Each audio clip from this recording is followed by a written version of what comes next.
So you're ready to move away from the wall, or help a student move away from the wall and into a freestanding handstand. Here's a few shapes that I suggest you begin with and a new way of looking at them. I like tuck handstand because if this was our straight handstand, we lower our center of gravity and we condense it. So we have a more central center of mass over our foundation and our base of support. Now with tuck handstand, I want you to get into a squat that's balanced, upright, before you attempt to get into a tuck in the upside down handstand form. So when you come down into your squat and keep your feet together, keep your inner knife edge of the big toes touching, and then come down into a squat and see what position your body naturally takes to balance. So you're on the balls of your feet, that inner knife edge of the big toes are connected. How does your body need to position to maintain balance? And what helps to maintain the balance? That co-contraction, that sandwich compression at the core. Now put your arms overhead as if you were planting your hands onto the ceiling. And again, imprint, travel, make notes around the body of what sustains this shape and position. This is what you want to take upside down. Right here. Not this. This is much harder, if you try, this is much harder to sustain balance, but this. And if you spend a little bit of time here and move around and take notes of the positioning and make mental connection to the muscles and the actions and that compression, and then you attempt to come upside down into your tuck. Your body is really smart, and it's going to remember those elements that you were using to make this connection and balance. So that's the first one. The next one is stag legs. So stag legs, right side up.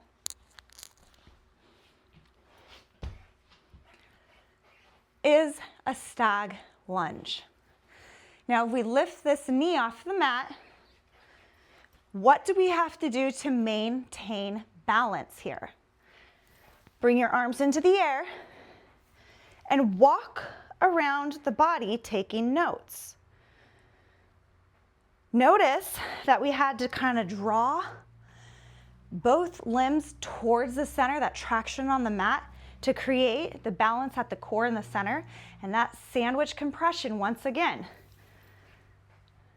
Imprint this form into your head.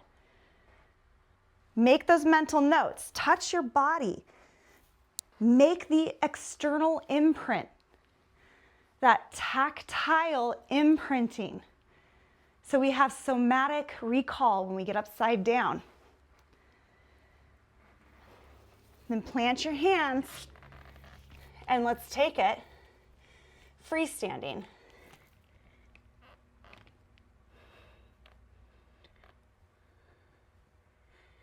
Our body-wide intelligence system is so incredibly adaptable. It is so incredibly intelligent.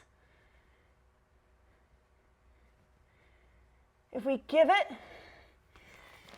these ways of identifying and making the natural connections for stability, then it will bring it with us upside down. And you give it a bypass of what we're going for. And knowing where you're going, knowing that next step is how we gain control. especially as we travel through time and space.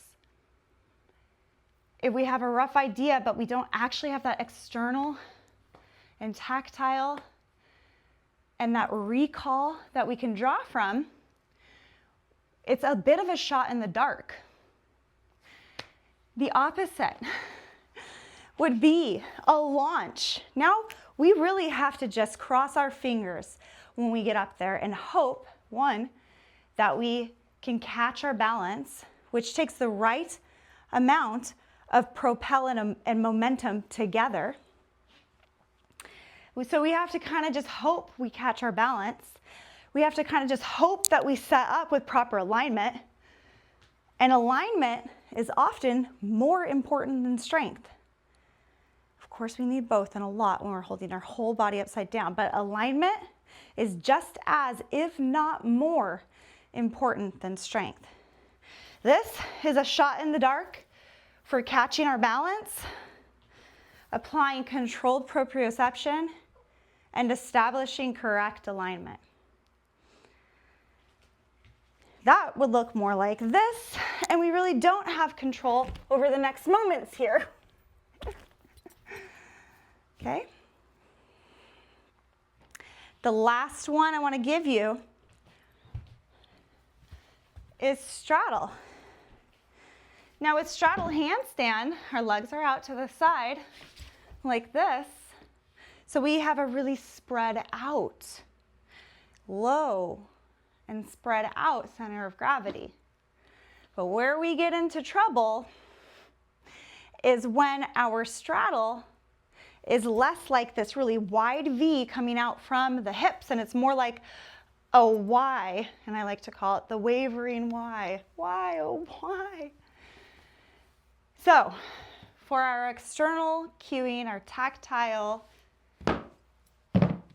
establishment so we can apply somatic recall, take a couple blocks and place your straddle legs on top of them. Now plantar flex and extend through the toes, and then bring your arms up to the sky. And imagine you're upside down like this. Notice that your hips are doing a lot more work because they're in line and they're stabilized. The pelvis is stabilized with a nice, secure connection to the torso and a nice, secure hub to plug that femur into. And our feet, if we are in the reverse upside down, would be low, either coming directly out in a straight line or slightly lower. Because we don't want to get them too high, that's when they become the wavering Y. That's when the hips start to tilt and teeter-totter in the air. So feet on a block, plantar flex through the feet and extend the toes. Check on your knees. Are they turning out? If they're turning out, we want to internally rotate so that when we're upside down, this kneecap is staring at the ground below us.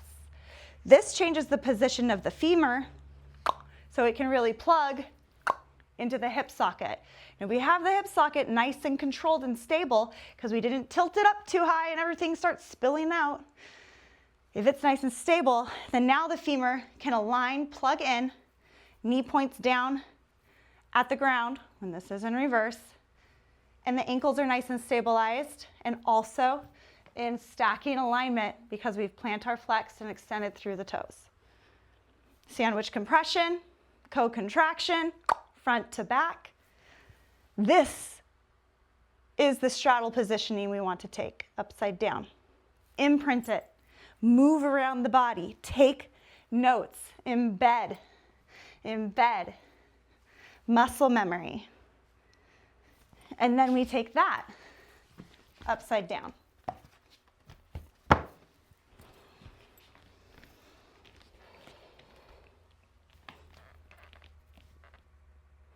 Boom. This is your straddle handstand. I want to show you the wavering Y. This is not your straddle handstand. So when you're ready to take that handstand away from the wall or help a student to do so, start to rethink those shapes and think about them right side up, and then take them upside down. Establish what that balance feels like from the opposite viewpoint. Make those external awareness and tactile connections so that we can somatic recall with efficiency upside down. Catch your balance with controlled momentum as you propel, and set up as much of your foundation prior to that controlled launch as you can. And when you do your controlled launch, remember there's a little bit of momentum and acceleration, but then decelerate. Okay, slow motion control. Use your breath. The breath is essential for the movement. Use your breath for your decelerations on an exhale to lock everything into control. On your inhale, establish that length and connection. And in this way, we also utilize those opposing forces, pushing against gravity, but working with it, reaching away from it, but grounding down. Dynamic interplay of opposing forces, set the foundation, decelerate to catch your balance, and create the structure and embed the positions and the feeling of that structure into your body and brain, and then take that with you upside down. And have fun. And don't forget to breathe. You don't pause moments by pausing your breath. You still are going to end up somewhere. Use your breath and make that somewhere a little bit better because you utilize the most precious tool that we have. Namaste.